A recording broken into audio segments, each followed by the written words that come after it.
एक पिता जो पूरे 1 साल बाद काम से लौटकर घर आया था। घर आते ही वह एक रहस्यमयी लोहे का डिब्बा निकालता है।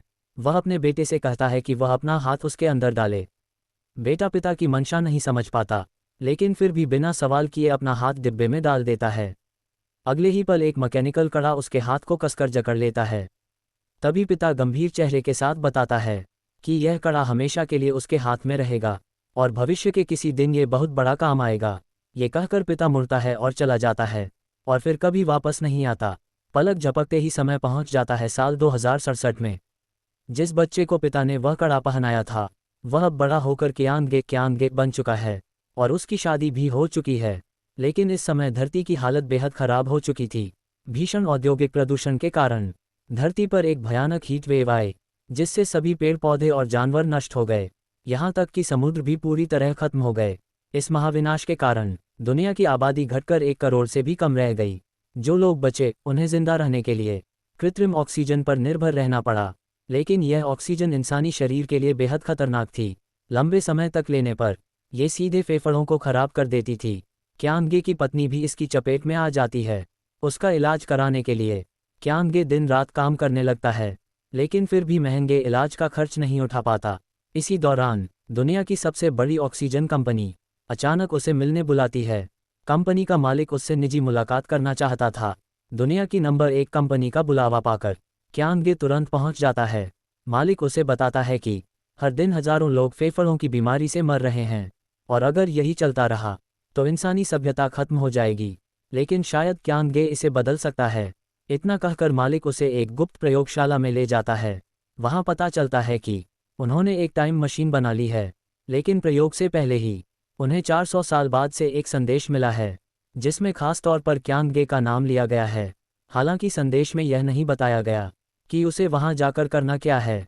ये सुनकर क्यांगे साफ मना कर देता है, लेकिन मालिक उसे लालच देता है। उसकी पत्नी का इलाज मुफ्त में होगा और उसे $1 करोड़ भी मिलेंगे।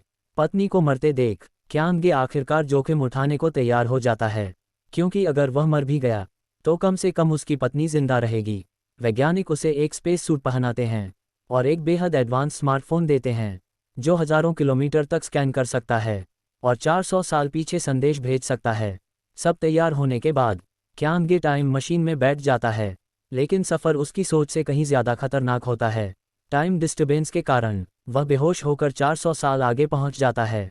होश आने पर देखता है कि स्पेस सूट जल रहा है। वह जल्दी से सूट उतार देता है, लेकिन तभी उसका ऑक्सीजन सिलेंडर फट जाता है और वह फिर बेहोश हो जाता है। 2.5 घंटे बाद जब उसे होश आता है तो वह देखता है कि भविष्य की धरती फिर से हरी भरी हो चुकी है। मतलब धरती दोबारा ऑक्सीजन बना रही है। लेकिन अजीब बात यह थी कि हजारों किलोमीटर तक एक भी इंसान मौजूद नहीं था। जब वह दिए गए कोऑर्डिनेट्स पर पहुंचता है तो वहां सिर्फ खंडहर होते हैं। जमीन पर एक कंकाल पड़ा होता है, जिसके सिर में गोली का निशान होता है।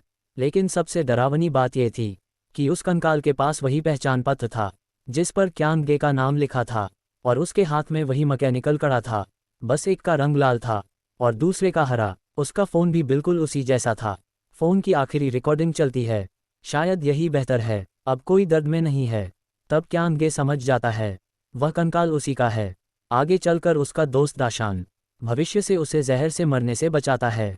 बाद में सच्चाई सामने आती है, उसके पिता ने ही टाइम मशीन बनाई थी, लेकिन कंपनी का मालिक सिर्फ कुछ अमीर लोगों को बचाना चाहता था, बाकी मानवता को छोड़ देना चाहता था।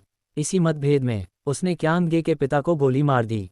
पिता पहले ही टाइम मशीन को इस तरह लॉक कर चुके थे कि वह सिर्फ क्यांगे के डीएनए से ही खुल सके।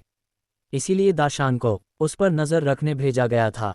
अब मजबूरी में दाशान बंदूक उठाता है और क्यांगे पर निशाना साधता है।